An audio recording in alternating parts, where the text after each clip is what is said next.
So you've decided that you're going to get yourself away from a lot of businesses that are doing things that you're not at all fond of in terms of their business practices. I think that's a good thing, and I want to tell you that I think that's a good thing, but at the same time, I want you to understand there's a problem, and it's the subject of today's Daily Summation from Kurt's Religion and Politics, and that would be the subscription trap.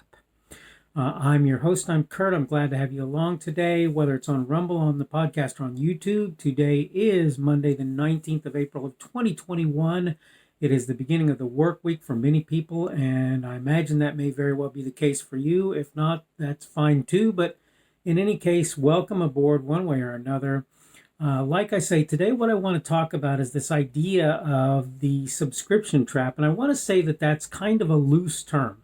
I don't mean that in terms of you actually subscribe particularly to some service or whatever, so much as I mean to say that what happens is people realize that your investment. So here's what I said. Big business has become convinced, and to some degree rightly so, that people will be loath to leave their company even if they find their practices to be horrible. Why? Because they have investments in those companies. And when I say investments in this case, I don't mean like you put money into it. Right? That's not what I'm saying. I mean, you have a Android phone. Well, where's the best place to put your phone contact list, your phone numbers? Where is it? Well, it's on Google's site. It's in their address book. Why? Because you can suck that information down from one Google phone to another Google phone relatively easily if you decide you're going to change phones at some point in the future. You have your email in Gmail. Well, you got to tell everybody in the known universe who's going to potentially talk to you that you're not using your Gmail account anymore. And further, you have to find some place to get email either for free or to pay for it. And I know there are entities like StartMail out there that are giving people email that's more secure and so forth. And that's fine and everything. But the point is, in the meantime, you've got to get off of that Gmail account. Same thing matters for Facebook, right? I've said it 1,000 times. I'd be off Facebook tomorrow if it weren't for the fact that there are lots of people that the only way I get to talk to them, see them, deal with them on an ongoing basis is on Facebook. That's a reality, right? These are all things that, by the way, Apple is no better, right? To be fair to Android, Apple is no better. Where's your backup for stuff? Well, it's with Apple. Oh, iCloud, whatever, right? It doesn't matter. Whatever service it is that you're using at Apple that allows you to have your data backed up, well, there it is, right? And the same thing applies to so many things that you do. You want to go to Google because Google remembers what you've searched for, so you can go back there for your, recent searches. You want to use what's it called? The app that Google has that allows you to save your notes on the cloud, Google Keep, right? Google Calendar. You want your phone to notify you when a calendar event has occurred. Well, unless you have some third-party calendar application that allows you to do that and link to another calendar that's going on Google Calendar. And here's the problem. If you put it somewhere else, then you've got to worry about everybody else who has Google accounts who's not going to be willing to deal with your calendar app, right? So there are any number of things that quote trap people, and this is an air quotes, right? Yeah, I did. I actually air quoted there for anybody who happens to be listening on the podcast. Right, and it is that you're quote stuck, you're tied to that platform. And it's true. Look, it's true. There are apps that I'm going to lose when I switch off of Google, which is in the near future. There are apps that I'm going to lose, and I'm just going to have to lose them. And if I find something that's similar, great. But if I don't, well, that's too bad. I just have to know that I'm not going to have that application. As it happens, I'm going to a base that I use for my computing anyway. I'm going to Ubuntu Touch.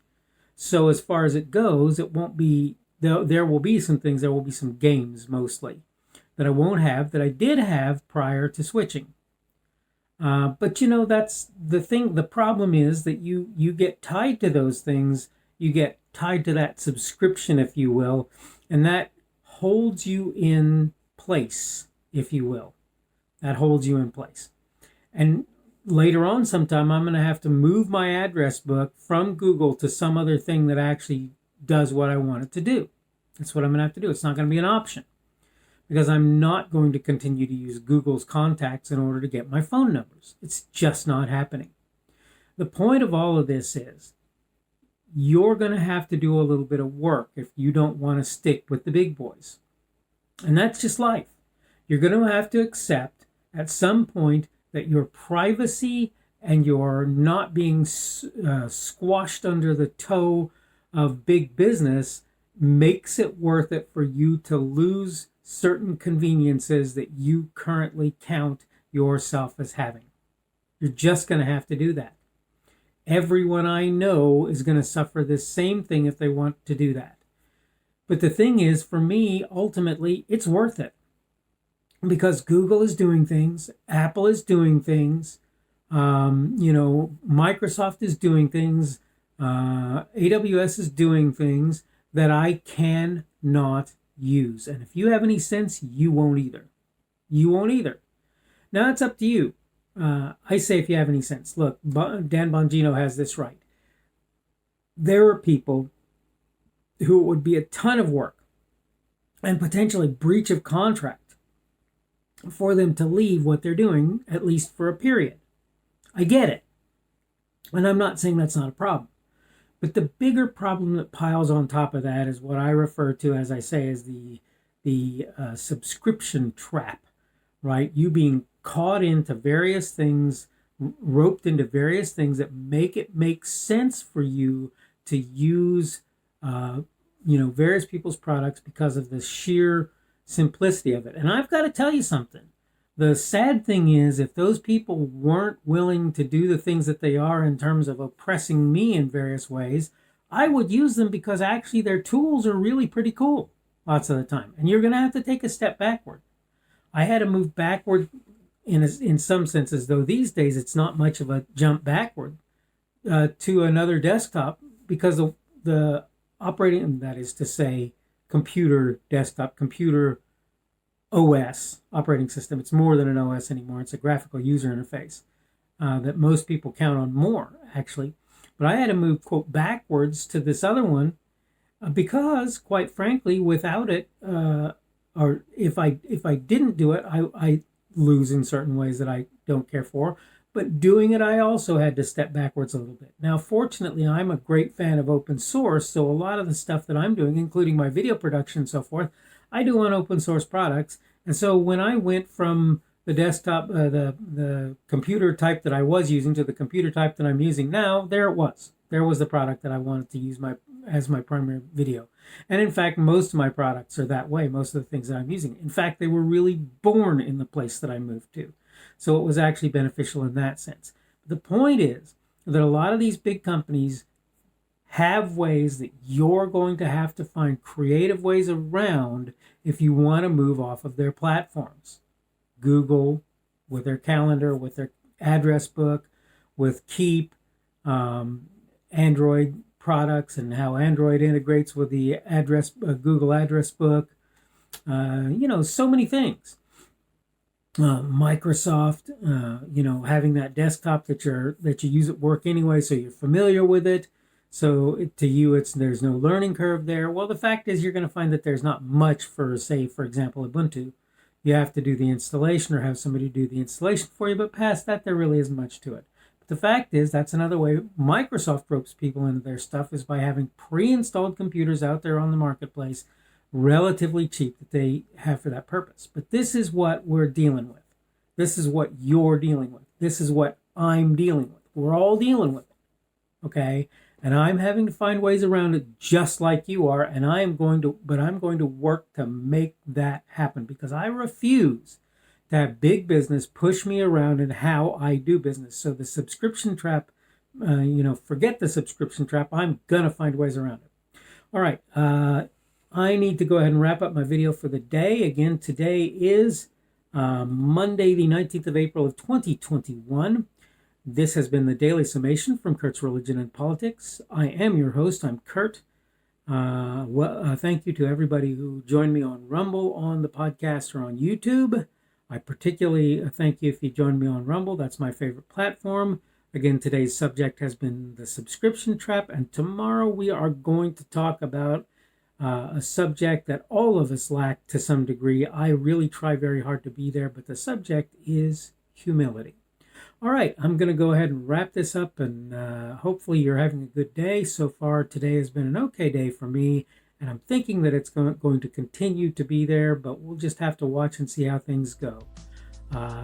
I am going to get another daily summation out, obviously, when that day clicks over again, and hopefully we will see you then. The speaker on this edition of the Daily Summation is Kurt Schubert. This video was recorded on Monday, the 19th of April of 2021. The Daily Summation is created for Kurt's Religion and Politics.